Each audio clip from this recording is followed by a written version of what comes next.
सबसे बढ़कर मियां मोहम्मद नवाज शरीफ साहब की।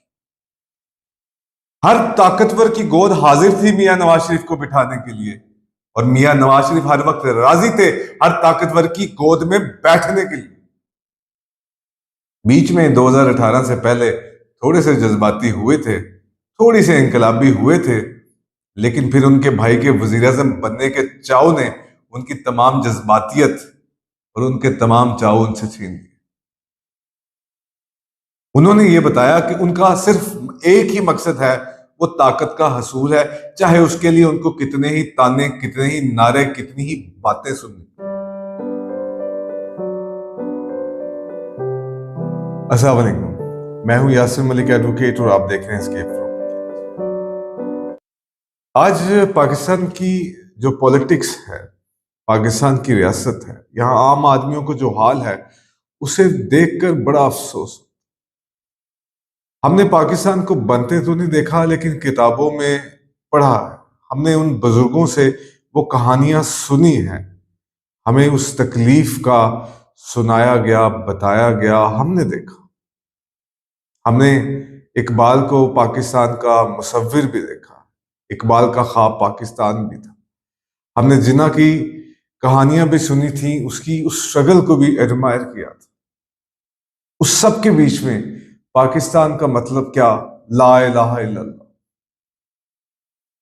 मुस्लिम इलाकों को इकट्ठा करके एक ऐसा मुल्क बनाना मकसद था जहां इस्लाम की तबलीग की जाए, जहां पे तमाम इंसान बराबर हो, जहां पर आप जो चाहें अपनी आवाज उठा सकें, जहां पे आपको सेल्फ रिस्पेक्ट मिल सके, जहां पे आपको कोई गुलामों की तरह ट्रीट ना करे।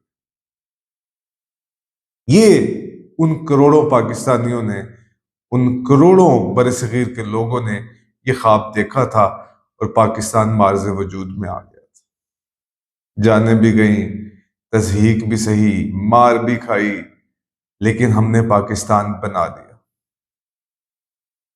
फिर हमने इस पाकिस्तान को टूटते हुए भी देखा। हमने देखा कि इस मुल्क के अंदर मुसलमान तो बहुत आए, इस्लाम नाफिज नहीं हो सकता। हमने देखा कि इस मुल्क में आप खुलकर बात नहीं कर सकते।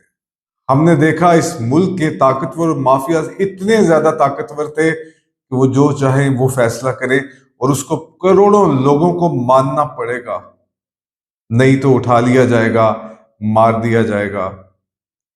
माजरत के साथ ये सारी चीजें हमने किताबों में पढ़ी थी, फिल्मों में देखी थी, ड्रामों में देखी थी। आज ये सब कुछ हम पाकिस्तान की पॉलिटिक्स के अंदर होता हुआ देख रहे हैं। हम वो जनरेशन है जिन्होंने अगर ज़िया का दौर नहीं देखा, जिन्होंने पाकिस्तान को टूटते हुए नहीं देखा, जिन्होंने पाकिस्तान को बनते हुए नहीं देखा, लेकिन आज पाकिस्तान का ये बेड़ा गर्क होते हुए हम अपनी आंखों के सामने देखते हैं। हम कस्टोडियन थे इस मुल्क के, मैं, मेरे जैसे बहुत सारे आम लोग इस मुल्क के कस्टोडियन थे। हम थे पाकिस्तान, हमसे हमारी आवाज छीन ली, हमें इक्वल अपॉर्चुनिटीज तो छोड़ो, हमें इस मुल्क के अंदर इंसान ही नहीं समझा गया। हमें तज़हीक महसूस हुई पाकिस्तान के हर एक इदारे में जाते हो। जब एक शख्स, एक पाकिस्तानी जब ये सब कुछ देखता है ना, उस तज़हीक को महसूस करता है, तो किताबों में पढ़ी बात वो बच्चा ये जरूर समझता होगा कि पाकिस्तान का मतलब तो ला इलाहा इल्लल्लाह था। यहां पे तो इस्लाम ने नाफिज होना था। यहां पर तो हर चीज को, हर किसी को इक्वली ट्रीट किया जाना था। एक हो मुस्लिम हरम की पासबानी के लिए इस्लाम होना था। हम किसी से भी सवाल कर सकते थे, हर कोई, हर ताकतवर जवाब देता। ताकतवर तो कस्टोडियन था कि वो किसी गरीब आदमी के लिए उसके पीछे खड़ा हो, उसकी तस्दीक करने के लिए थोड़ी था। हम इखलाकी गिरावट के अंदर इतना गिर गए क्योंकि हमारे बड़े ऐसे थे, इस मुल्क का शऊरज़दा तबका ऐसा था, इसलिए हम इखलाकी हदों से पार जा चुके थे। मैं जिन्ना साहब होते तो मैं उनसे पूछता कि कौन सा इस्लाम था जो पाकिस्तान के अंदर लेके आया। इकबाल से पूछा ये ख्वाब कैसा देखा था। कसूर पाकिस्तान के 24 करोड़ अवाम का भी है, कसूर उन ताकतवरों और माफियाज का भी है। आप इसके चक्कर में, आप उसके चक्कर में, आप अपना कसूर एक आम पाकिस्तानी के तौर पर नहीं कर सकते। आपकी इज्जत नफ्स तब भी छीनी जाएगी जब आप किसी को इजाजत देंगे कि वो आपकी इज्जत नफ्स छीने। इस्लाम नाफिज करना उन ताकतवर और माफियाज का काम नहीं था, आपका काम था। आप हिंदू धर्म के लोगों को सबसे ज्यादा बात इसीलिए करते थे कि उनके अंदर एक कास्ट सिस्टम था, और इस मुल्क के अंदर ना जाने कितनी कास्ट बन चुकी हैं, ना जाने कितने नो गोज एरिया मौजूद हैं। इसकी कोई मिसाल हमने पढ़ा था किताबों के अंदर कि इल्म हासिल करो चाहे तुम्हें चीन तक जाना पड़े। हमारे मुल्क के अंदर तालीम की इक्वल अपॉर्चुनिटीज प्रोवाइड नहीं की जा सकती। सेहत की तो छोड़िए, चले इन सबको भी छोड़िए, आप हमें इज्जत नफ्स तो दे देते, लेकिन कसूर हम करोड़ों पाकिस्तानियों का भी, आम पाकिस्तानी जो खामोश रहे, जो जुल्म सहते रहे, जिन्होंने कोई आवाज नहीं उठाई। आज भी हम सोचते हैं कि किताबों की माने या आपकी माने, आप जो मर्जी करें, एट द एंड एक वजीर आजम नॉमिनेट करके, उसको सिलेक्ट करके वो इससे खिताब करवाते हैं। वो खिताब में कहता है कि मुल्क एक नाजुक दौर से गुजर रहा और आप कुर्बानी के लिए तैयार हो जाएं। और ये वो शख्स कहता है, पाकिस्तान का वजीर आजम, जो खुद हजारों एकड़ों के घर में रहकर हजारों मुलाजमों के साए तले और प्रोटोकॉल्स को एंजॉय करते हुए एक आम आदमी से ये सब कुछ मांग रहा हो। ये कुर्बानी इस पाकिस्तान के गरीब और आम आदमी को देनी होगी। वो फौजी जर्नल, वो जज, वो ब्यूरोक्रेट, ये कभी एक आम आदमी होंगे, लेकिन जब तक ये माफियाज का हिस्सा नहीं बनते, ये भी इस जगह पे नहीं पहुंच सकते। पाकिस्तान एक अजीब मुल्क। इसकी एक बड़ी एग्जांपल जो आप लोगों के सामने है, वो इस इलेक्शन 2024 के अंदर हमारी जनरेशन के लोगों ने देखी। आज वो 18 साल का बच्चा जो वोट डालने गया था, उसने देखी। आज समझ आई कि 1971 का वाकया क्यों रूनुमा हो गया। आज समझ आई कि मेजोरिटी की बात को उड़ाकर आप अपनी ताकत का नशा हम सब पे आजमाना चाहते हैं। आजमा लीजिए, डरा लीजिए, हम आजमाए भी जाएंगे, हम डरेंगे भी, लेकिन उन नफरतों के बीच का क्या करेंगे, ये हमेशा आपसे कहते। हमें उन ताकतवरों और माफिया से नहीं है, हमें तो उन पॉलिटिकल पार्टीज की बात करेंगे जो कि अवामी पार्टीज बनती। सबसे बढ़कर मियां मोहम्मद नवाज शरीफ साहब, हर ताकतवर की गोद हाजिर थी मियां नवाज शरीफ को बिठाने के लिए, और मियां नवाज शरीफ हर वक्त राजी थे हर ताकतवर की गोद में बैठने के लिए। बीच में 2018 से पहले थोड़े से जज्बाती हुए थे, थोड़ी से इनकलाबी हुए थे, लेकिन फिर उनके भाई के वजीर आजम बनने के चाव ने उनकी तमाम जज्बातियत और उनके तमाम चाव उनसे छीन लिए। उन्होंने ये बताया कि उनका सिर्फ एक ही मकसद है, वो ताकत का हसूल है, चाहे उसके लिए उनको कितने ही ताने, कितने ही नारे, कितनी ही बातें सुननी पड़े।